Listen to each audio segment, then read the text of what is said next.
Hello, I'm Tony Perkins, President of the Family Research Council here in Washington, D.C. As you know, the California State Legislature passed and Governor Jerry Brown signed SB48 into law.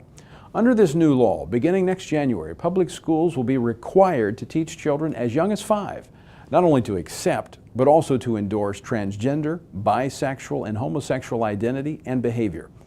What could that look like for parents and children? We only have to look at what has already happened in Massachusetts for a preview of coming attractions. Beginning in 2005, our son Jacob was going into kindergarten, and he came home with a diversity book bag. And in the diversity book bag was a book entitled Who's in a Family by Robert Scutch, and that introduces children to same-sex households.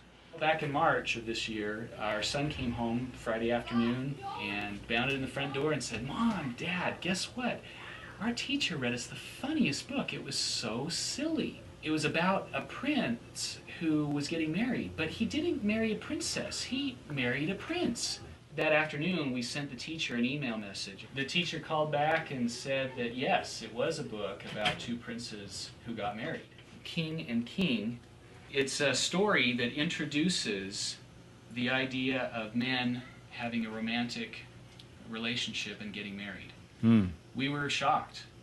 And your son is how old? He's 7 years old, in 2nd grade. And they read this book to him? Yes, in the formal classroom setting with his teacher as an authority figure presenting this concept as something that is good and right and the way things should be. After the diversity book bag came home, we realized that the intention of the administrators and teachers was to affirm these relationships and gay marriage in the minds of children. When we went into the school, what we requested is parental notification when these issues are brought up by adults within the school, and the option to opt our child out of this type of indoctrination. And then she said, well, she had checked with the administrators and they had said that this was not a parental notification issue. One of the reasons they give is they said same-sex marriage is legal in Massachusetts. Therefore, we can broach it anytime with your child.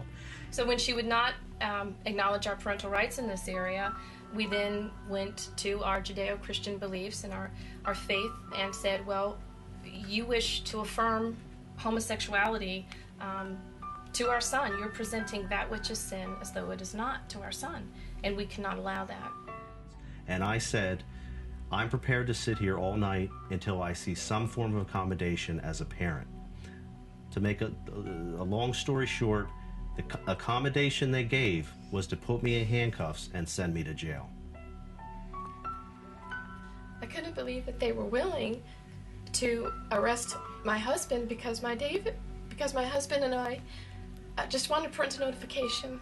We want to raise our children to know God, and God has blessed us with the sacred responsibility to raise them for Him, to know Him, and to know His truth. And they were willing to handcuff a father and send him to jail. It was a 6x8 cell, filthy. But, you know, I felt I didn't have a choice at that point in order to fulfill my role and duty as a father.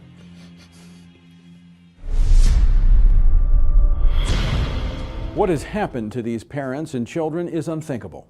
Yet elected state officials in California have voted to do something similar.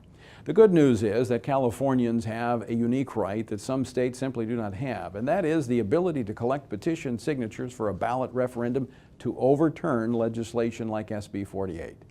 The challenge before us is to collect 750,000 petitions before the end of September. So sign the petition and encourage your family, your friends, and your fellow church members to do the same. Visit StopSB48.com. A referendum will give we the people the opportunity to do the job Governor Brown refused to do, veto SB48. Again, visit StopSB48.com.